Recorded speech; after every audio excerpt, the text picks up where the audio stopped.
Zero में आ गया, जब जीरो में आ गया तो फिर क्या रुक गया यहाँ पर, तो फिर सीपीयू को प्रॉब्लम होगी, इसमें सीपीयू को प्रॉब्लम होगी। स्टेप बाय स्टेप देखो, अभी हम लोगों ने क्या देखा, ऑन किया, एम्पेयर तो जा रहा है, ठीक है कोई बात नहीं, हम लोग 5 से 7 सेकंड तक ऑन बटन को पकड़ के रखते हैं ना, 5 से 7 सेकंड। अभी हम लोगों ने छोड़ा, एम्पेयर जा, कोई एक जगह पर 100 प्लस में कोई एक जगह पर जगह रुक गया, तो सीपीयू ने काम कर दिया इसको पावर देने का। अभी इसका काम क्या है, ये ऑन होगा और एम्पेयर दौड़ता रहेगा, लेकिन ये जो है ये क्या किया, ये ऑन नहीं हो पाया, तो हो गया इसका प्रॉब्लम, ये रुक गया, सॉफ्टवेयर को रुक गया। सॉफ्टवेयर को जब ये रुकेगा, इसमें हम लोग क्या करना होगा, एक बार सॉफ्टवेयर करना होगा, क्या करना होगा, सॉफ्टवेयर बनाना। उसके लिए टूल्स होता है, यूएमटी प्रो होता है, अनलॉक टूल्स होता है, ठीक है। हम लोग क्या करेंगे उसके लिए, सबसे पहले जाके गूगल में जाएंगे, गूगल में जाके सबसे पहले देंगे चिपसेट, जो मोबाइल होता है ना उसके चिपसेट, जैसे कि किसी को Vivo Y20, हम लोग गूगल में जाएंगे Vivo Y20 चिपसेट, जब लिखोगे ना तभी आ जाएगा क्वालकॉम है या मीडियाटेक है, पहले वाला पता चल गया। अभी क्वालकॉम हो गया, मैं सॉफ्टवेयर के बारे में थोड़ा सा बोल देना, इसमें आया हो गया। तो सेकेंड स्टेप में हम लोग क्या करेंगे, अभी क्वालकॉम का हम लोग को पता चल, अभी हम लोग जाके क्या, क्वालकॉम यूएसबी ड्राइवर, यूएसबी साथ कनेक्ट होना है, तो हम लोग क्या करेंगे, यूएसबी ड्राइवर इंस्टॉल हम लोग करेंगे, पहले डाउनलोड किया, इंस्टॉल कर, नेक्स्ट नेक्स्ट नेक्स्ट करके, जैसे हम लोग इंस्टॉल करते हैं लैपटॉप पे नॉर्मली, नेक्स्ट नेक्स्ट नेक्स्ट कर दिया, हो गया। तो यूएसबी के साथ मोबाइल का जो कनेक्शन है उसका ओके हो गया। अभी इसके लिए इसका फ्लैशिंग फाइल चाहिए, फाइल होता है ना, इसके अंदर तक फाइल रहता है ना, एंड्रॉइड वर्जन का। तो हम लोग जाके क्या करेंगे, गूगल में जाके लिखेंगे जो है Vivo Y20 फ्लैश फाइल, देखो 3-4 GB का शायद आ जाएगा। अच्छा। उसको हम लोगों ने डाउनलोड कर लिया, हो गया।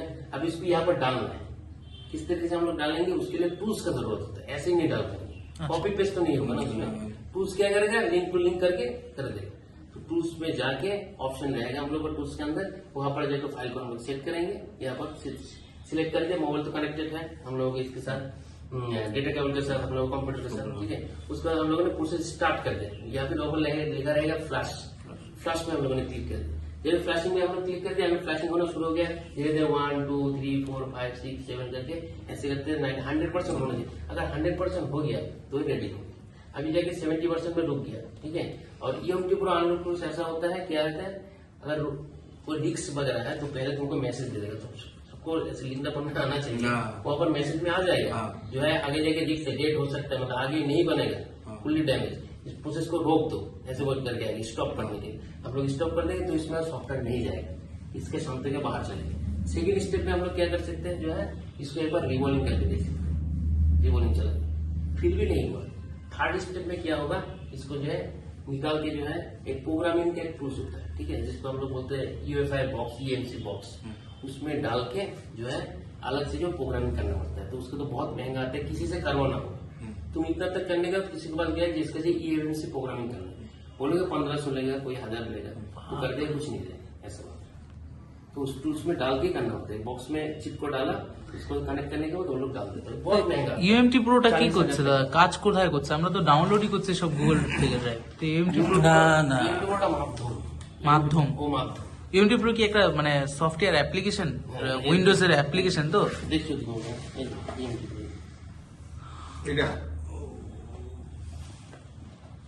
দাদা ইউএমটি প্রো আমি ঢুকাইলাম, এরপর এটার মধ্যে একটা সফটওয়্যার ইউএমটি প্রো ঢোকালাম না, প্রথমে ইউএমটি প্রো এটাকে অ্যাক্টিভ করতে হবে। তো আচ্ছা, ইউএমটি প্রোটা ঢোকানোর পরে এর আছে না কোয়ালকম মিডিয়াটেক এর জন্য আমরা হচ্ছে কোয়ালকমে যদি ফ্ল্যাশিং করতে হয় বা এফআরপি লক ভাঙতে হয় বা ওর জন্য দুটো করে সফটওয়্যার ইনস্টল করে ড্রাইভার এদের সাইডে গিয়ে ইউএমটি প্রো সাপোর্ট সাইডে গেলে পরে এখানে পাওয়া যায় ড্রাইভার, ঠিক আছে। এই দুটো আমরা হয়ে গেল, তো রেডি হয়ে গেল। এবার কোয়ালকমে যখন ফাইল করবো, যখন দুটোকে ওপেন করবো, কোয়ালকমের পেজটা খুলে গেল আমার সফটওয়্যারটা, আমরা তো ট্যালি ওপেন হয়ে যাবে সবকিছু হয়ে গেল। তারপরে আমরা কি হবে, লিঙ্ক করাবো, তারপর আমরা লিঙ্ক করাবো। তো ফাইলটা যদি হবে, ফাইলটাকে পাতের মধ্যে দিয়ে, যে পাতে দিয়ে আমরা যখন স্টার্ট ফ্ল্যাশিং যখন করবো, মোবাইলটা কানেক্ট করে দিই, তারপর প্রসেস স্টেপ বাই স্টেপ কি থাকবে, ইউএমটি প্রো আছে, সবার প্রথমে ইউএমটি প্রোকে কম্পিউটারে রেডি করবে, অ্যাক্টিভেশন থাকা বলে, আমার তো যেমন অ্যাক্টিভেশন ফেলে গেছে, ঠিক আছে। তারপরে কি আছে, সেকেন্ড স্টেপ আপনার ইউএসবি ড্রাইভার দরকার, ওয়ান টাইমে ড্রাইভার, একবার তুমি যদি ড্রাইভার করো বারবার করতে হবে। কোয়ালকমের একবার যদি ড্রাইভার করে নিলে সব কোয়ালকমের চলে, মিডিয়াটেক হলে সব, স্যামসাং এর জন্য করে স্যামসাং এরটা আলাদা হয়, স্যামসাং এর আলাদা হয়, বাকি তো কোয়ালকম মিডিয়াটেক। তুমি যখন কানেক্ট করবে তখন দেখতে হবে কানেক্ট হয়ে গেছে। তারপরে আমাদের ইউএমটি প্রোতে তারপরে আমরা ফ্ল্যাশিং করার চেষ্টা করি, ঠিক আছে।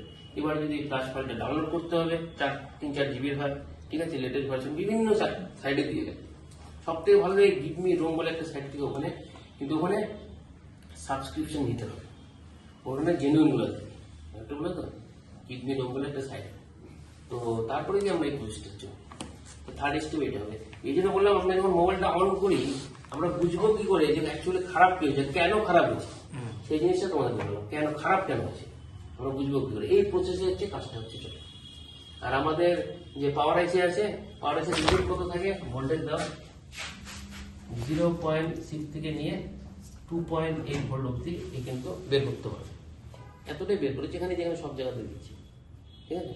আর এই পাওয়ার আইসি কে পাওয়ার দেয়, একে তো কেউ পাওয়ার দিচ্ছে না, কে বলে তো power charging AC, right, charging AC, যেটা আমরা কি বলি ভিপিএইচ, একে পাওয়ার দিচ্ছে। আর ওইটার মধ্যে আরেকটা জিনিস দাদা, আমরা যদি পাওয়ার বাটন অফ করে দিয়ে যদি অ্যাম্পিয়ার শো না করে তাহলে আমাদের সিপিইউ ড্যামেজ।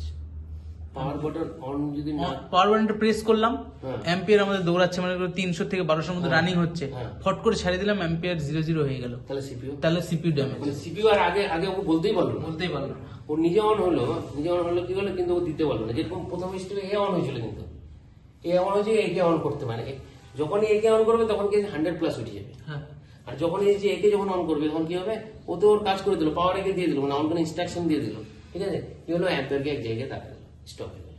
এইভাবে এইভাবে স্টেপ বাই স্টেপ আমরা তাহলে মোবাইলটা কানেক্ট করলে ডিসির সাথে, তাহলে আমরা বুঝতে পারবো অ্যাকচুয়ালি কোনটা খারাপ আছে, বুঝতে পারলাম। কেন খারাপ আছে, বুঝলাম ব্যাপারটা। যদি ওটা মানে আগে যে স্টার্ট হয়ে যায় তার মানে ইএমসি প্রবলেম, আর যদি ওটা 0 হয়ে যায় তাহলে সিপিইউ। হ্যাঁ, এটা তোমরা বিশেষভাবে জানো, কিন্তু কেন ওই জিনিসটা হয় প্রসেসটাই বলে দিলাম, কি করে হবে, হচ্ছেটা কি করে জিনিসটা। হ্যাঁ। ব্যাপারটা মানে ওই জিনিসটা এক্সপ্লেন তোমাদের করে দিলাম, না তো ভাবে যে বলে দিল মুখে মুখে শুনলাম, কিন্তু হয় কেন ওই জিনিসটা, এইবার জিনিসটা আমি একটু তোমাদের বলবো। এবার দেখো পাওয়ার এসি থেকে আরেকটা জিনিস আমি বলছি। অ্যাম্পিয়ারটা কি করে বাড়লো এটা তো বুঝলাম না। পাওয়ার আইসি অবধি তো অ্যাম্পিয়ার কম থাকে, তারপরে বাড়ে, ওটা কিসের, কয়েলটার জন্য বাড়ে, হ্যাঁ, কয়েলগুলো বাড়ে, এই এতগুলো কয়েল যে আছে না, কয়েলগুলাই বাড়ে। কয়েলগুলো যখন দিচ্ছে না, সবগুলো দিয়ে ভোল্টেজ যাচ্ছে সিপির কাছে, যখন ভোল্টেজটা যাচ্ছে তখন অ্যাম্পিয়ারটা হাই হয়ে যাচ্ছে। বুস্ট করে না, বাক কয়েল। এটা বাক কয়েল এখানে সবসময় অলওয়েজ বাক কয়েল, এই বাক কয়েল এদেরকে দিয়ে দিচ্ছে, এই জন্য অ্যাম্পিয়ারটা হাই হয়ে যাচ্ছে। বুঝতে পারছি। এই ব্যাপারটা।